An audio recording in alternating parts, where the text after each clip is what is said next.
శ్రీరామ శ్రీమద్ రామాయణంలోని బాలకాండంలో 57వ సర్గంలోకి చేరుకున్నాం. శ్రీరాముణ్ణి చూసినటువంటి గౌతమ ముని పెద్ద కుమారుడు శతానందుడు ఎంతో సంతోషపడి విశ్వామిత్రుని పూర్వ చరిత్ర గురించి చెప్తూ ఉన్నాడు. కామధేను విషయంలో వశిష్ఠ మహర్షికి విశ్వామిత్రుడికి జరిగినటువంటి యుద్ధంలో చివరికి వశిష్ఠ మహర్షి విజయం సాధించాడు. క్షత్రియ బలం కంటే బ్రహ్మతేజో బలమే నిజమైన బలము అని చెప్పి విశ్వామిత్రుడు గ్రహించాడు, పశ్చాత్తాపడ్డాడు. బ్రహ్మత్వాన్ని పొందేందుకు క్షత్రియ రోషాన్ని పరిత్యజించి మనస్సును ఇంద్రియాలను నిగ్రహించి తీవ్రంగా తపస్సు చేయాలని నిర్ణయించుకున్నాడు విశ్వామిత్రుడు. రామాయణం వినండి, ఉత్తమ ఫలితాలు పొందండి. కనీసం ఒక్క శ్లోకమైనా వింటే ఎంతో ఉత్తమం. విశ్వామిత్రుడు రాజర్షి ఎలా అయ్యాడో ఆ విశేషాలు తెలుసుకోవటానికి ముందుగా మీరు మొదటిసారిగా హోమగంధి క్రియేషన్స్ యూట్యూబ్ ఛానల్ని వీక్షిస్తూ ఉంటే సబ్స్క్రైబ్ చేసుకోండి. మీకు తెలిసిన వారితో కూడా సబ్స్క్రైబ్ చేయించండి. తతసంతప్త హృదయ స్మరన్ నిగ్రహమాత్మనః వినిశ్వస్య వినిశ్వస్య కృతవైరో మహాత్మనా స దక్షిణాం దిశం గత్వా మహిష్యా సహ రాఘవ తతాప పరమం ఘోరం విశ్వామిత్రో మహత్తు తపః ఫలమూలాశనో దాంతః చకార సుమహత్తు తపః. శతానందుడు అంటూ ఉన్నాడు, ఓ శ్రీరామ, మహాత్ముడైన వశిష్ఠునితో వైరం పూనుట వలన తనకు కలిగిన పరాభవాన్ని గుర్తు చేసుకుంటూ విశ్వామిత్రుడు మిక్కిలి పరితంపింపసాగాడు అని. ఆ తర్వాత అతడు పదే పదే నిట్టూర్చుచూ పట్ట మహిషితో కూడి దక్షిణ దిశకు వెళ్ళాడు. ఫలమూలాలను మాత్రమే ఆహారంగా తీసుకుంటూ ఇంద్రియ నిగ్రహంతో మిక్కిలి తీవ్రమైన తపస్సును ప్రారంభించాడు. అధాస్య జంగిరే పుత్రాః సత్యధర్మ పరాయణాః హవిష్యందో మధుష్యందో దృఢనేత్రో మహారథః. అక్కడ విశ్వామిత్రుడికి హవిష్యందుడు, మధుష్యందుడు, దృఢనేత్రుడు, మహారథుడు అనే 4 పుత్రులు జన్మించారు. వారు ఎలాంటి వారంటే సత్యమే మాట్లాడతారు, పైగా ధర్మాన్నే అనుసరిస్తారు.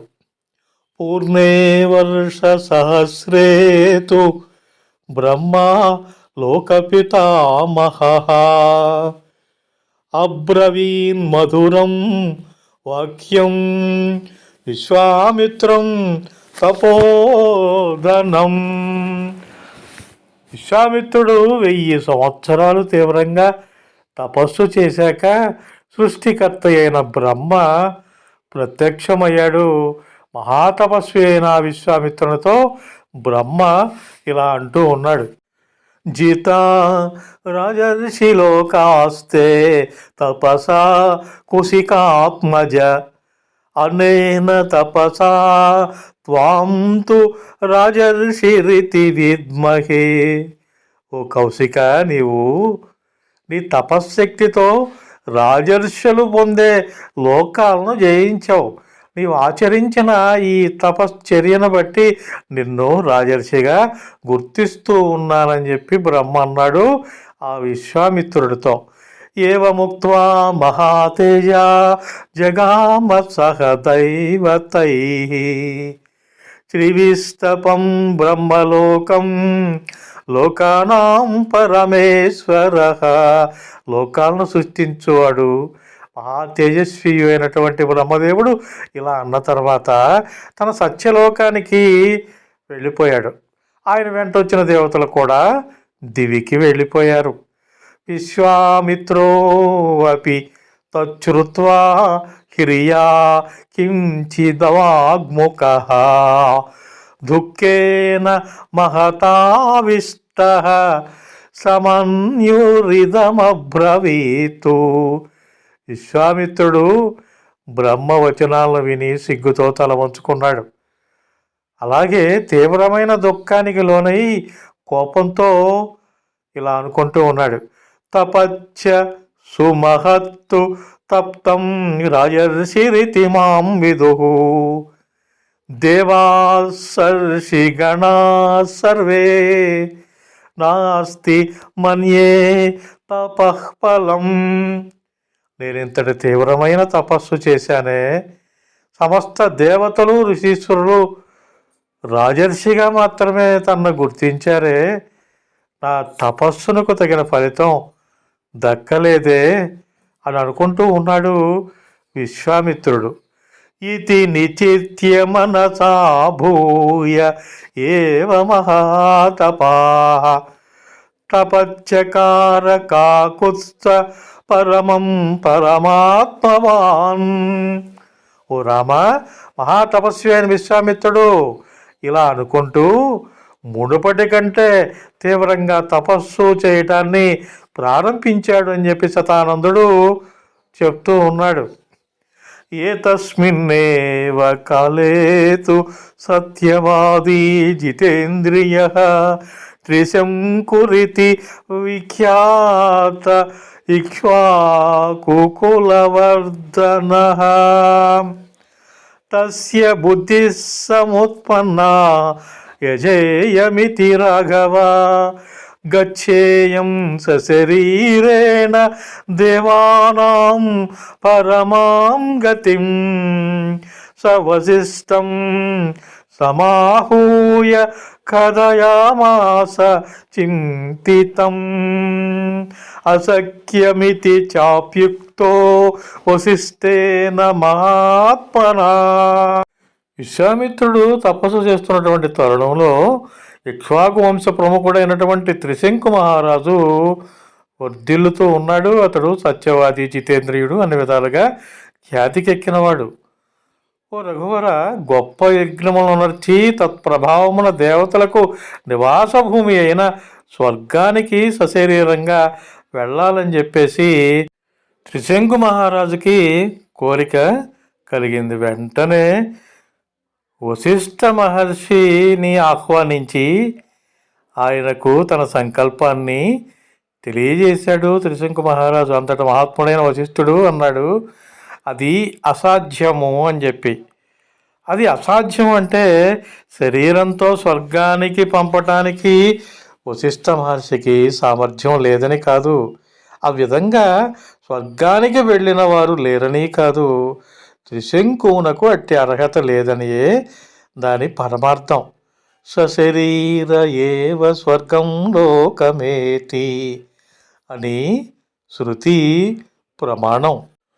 ప్రత్యాఖ్యాతో వశిష్ఠేన స యయౌ దక్షిణాం దిశం తతస్తత్కర్మ సిద్ధ్యర్థం పుత్రాంస్తస్య గతో నృపః వాసిష్ఠా దీర్ఘతపసః తపో యత్ర హి తేపిరే త్రిశంకుసుమహాతేజాః శతం పరమభాస్వరం. శరీరంతో స్వర్గానికి వెళ్ళాలని చెప్పి తన నిర్ణయాన్ని వశిష్ఠ మహర్షికి త్రిశంకు మహారాజు తెలియజేయగా ఆయన అది అసాధ్యమనేటప్పటికీ అప్పుడు త్రిశంకు మహారాజు ఏం చేశాడంటే దక్షిణ దిశగా బయలుదేరి వెళ్తూ ఉన్నాడు. తన మనోరథ సిద్ధికై వశిష్ఠుని పుత్రుల వద్దకు చేరుకున్నాడు. అక్కడ దీర్ఘకాలం నుండి తపస్సు చేసుకుంటూ ఉన్న తేజోమూర్తులై ఉన్న ఎక్కువ మంది వశిష్ఠ పుత్రులను మహా తేజస్వియగు త్రిశంకు మహారాజు దర్శించుకున్నాడు. వశిష్ఠ పుత్రాన్ దదృశే తప్యమానాన్ యశస్వినః సోऽభిగమ్య మహాత్మానః సర్వానేవ గురోః సుతాన్ అభివాద్యానుపూర్వ్యేణ క్రియా కించిదవాగ్ముఖః అబ్రవీత్ సుమహాభాగాన్ సర్వానేవ కృతాంజలిః శరణం వహ ప్రపద్యే అహం శరణ్యాన్ శరణాగతః ప్రత్యాఖ్యాతో అస్మి భద్రం వో వశిష్ఠేన మహాత్మనా. అతడు మహాత్ములైన గురుసుతులందరినీ సమీపించి క్రమంగా వినయంతో వారికి ప్రణమిల్లాడు. ఆ తర్వాత లజ్జతో తల వంచుకొని అంజలి ఘటించి ఆ మహానుభావులతో త్రిశంకు మహారాజు అంటూ ఉన్నాడు, మీరు అనన్య శరణ్యులు, ప్రపత్తితో మిమ్ము శరణజొచ్చుచున్నాను, నన్ను ఆదుకొనండి, మీకు పుణ్యం ఉంటుంది. మహాత్ముడైన వశిష్ఠ మహర్షిచే నేను నిరాకరింపబడ్డానని చెప్పి త్రిశంకు మహారాజు ఆ వశిష్ఠ మహర్షి కుమారులతోనే అన్నాడు. ఎస్తు కామో మహాయజ్ఞం తదనుజ్ఞాతుమర్హదా గురుపుత్రానహం సర్వాన్ నమస్కృత్య ప్రసాదయే శిరసా ప్రణతో యాచే బ్రాహ్మణాంస్తపసి స్థితాన్ తే మాం భవంతః సిద్ధ్యర్థం యాజయంతు సమాహితాః సశరీరో యదాహం హి దేవలోకమవాప్నుయాం. నేనొక మహాయజ్ఞాన్ని చేయదలిచాను, దానికి మీరు అనుమతినివ్వండి. గురుపుత్రులైన మీ అందరికీ నేను నమస్కరించి వేడుకుంటున్నాను అని చెప్పి త్రిశంకు మహారాజు అన్నాడు. తపస్సు చేసుకుంటున్నటువంటి బ్రహ్మావేత్తలైన మీకు శిరస ప్రణమిల్లి ప్రార్థిస్తున్నాను అని అన్నాడు. తాను సశరీరంగా దేవలోకాన్ని పొందగోరుతూ ఉన్నాను. తన మనోరథ సిద్ధికై పూజ్యులైన మీరు ఇచ్చేసి తనతో యజ్ఞాన్ని జరిపించగలరని చెప్పేసి అర్థించాడు త్రిశంకు మహారాజు వశిష్ఠుని కుమారులను. ప్రత్యాఖ్యాతో వశిష్ఠేన గతిమన్యాం తపోధనా గురుపుత్రాన్ ఋతే సర్వాన్ నాహం పశ్యామి కాంచన. ఓ తపోధనులారా, ఈ విషయమున వశిష్ఠముని చేత నేను తిరస్కరింపబడ్డాను. యజ్ఞ కార్యసిద్ధికై గురుపుత్రులైన మిమ్మల్ని ఆశ్రయించుట తప్ప నాకు మరొక మార్గము కనిపించుట లేదు అన్నాడు త్రిశంకు మహారాజు. ఇక్ష్వాకుణాం హి సర్వేషాం పురోదాః పరమాగతి పురోదసస్తు విద్వాంసః తరయంతి సదా నృపాన్ తస్మాదనంతరం సర్వే భవంతో దైవతం మమ. ఇక్ష్వాకు ప్రభువులందరికీ పురోహితుడైన వశిష్ఠుడే వారికి పరమగతి. విద్వాంసులైన పురోహితులు రాజులను సర్వదా ఉద్ధరిస్తూ ఉంటారు. మీరు వశిష్ఠుని అంతటి వారు, అందువలన పూజ్యులైన మీరే నాకు రక్షకులు అని చెప్పేసి త్రిశంకు మహారాజు వశిష్ఠుని కుమారులను అర్థించాడు. అప్పుడేం జరిగిందో తదుపరి సర్గంలో తెలుసుకుందాం. వాల్మీకి మహర్షి విరచితమయ ఆది కావ్యమైన శ్రీమద్ రామాయణమునందలి బాలకాండమునందు 57వ సర్గము సమాప్తం. జై శ్రీరామ.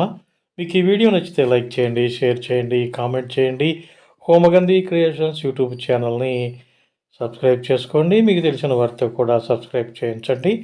మరిన్ని వీడియోల నోటిఫికేషన్ ముందుగా మీకు రావాలంటే పక్కనే ఉన్న బెల్ ఐకాన్ని ప్రెస్ చేసుకోండి. ఆల్ ఆప్షన్ని యాక్టివేట్ చేసుకుంటారు కదా.